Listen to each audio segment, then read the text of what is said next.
l'homme a essayé de déceler les secrets du monde qui l'entoure, de son environnement, et de comprendre de quoi s'agit-il en dehors des grottes, en dehors de la maison par la suite, en dehors de sa vie, et d'écrire les secrets de cette vie et de cette nature à travers une présentation, vous allez voir par la suite, une présentation abstraite.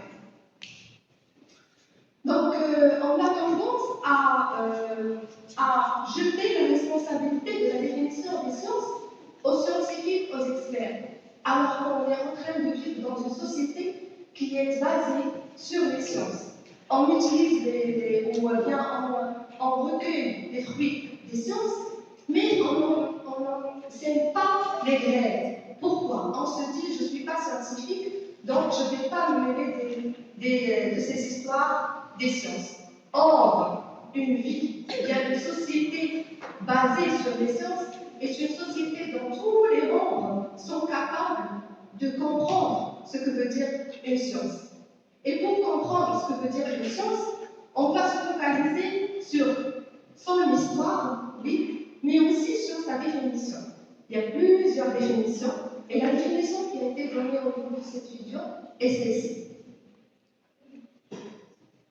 La science est définie comme étant le geste intellectuel qui consiste à comprendre les régularités du monde et à les modéliser à travers des symboles, bien avec des symboles parfois abstraits.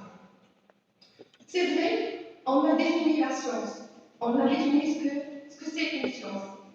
Mais il faut savoir quand est-ce que exactement a commencé son histoire. Et là, l'auteur de la vidéo a été face à un dilemme. Est-ce que le commencement était là, avec l'homme préhistorique, et surtout avant le paléolithique supérieur, ou bien l'histoire de la science a commencé là, quand on a lancé la fusée vers la Lune. Et pour commencer, il a décidé de faire un saut dans le temps et dans l'espace et voyager dans le temps vers 37 000 ans avant notre ère. Et là, c'est le paléolithique supérieur. Et il a voyagé et il est entré dans une grotte qui s'appelle la grotte Chauvet, qui est en Ardèche en France, et qui contient une peinture rupestre qui représente une abstraction du monde qui existait à l'extérieur de la grotte. Rappelez-vous, on est à 37 000 ans avant notre ère. Et à cette époque-là, il n'y avait pas une connaissance parfaite du monde. Et l'homme qui a vécu dans cette grotte, il a essayé de comprendre ce qui se passait à l'extérieur de son territoire. Et il a représenté des peintures vraiment extraordinaires au niveau de l'intérieur de la grotte. Ces peintures-là, ce sont des peintures rupestres. Ils ont recensé 300 animaux. Et d'ailleurs, cette grotte, elle est visible, elle est accessible à travers Internet. Personnellement, j'ai fait une visite virtuelle à travers leur site Internet.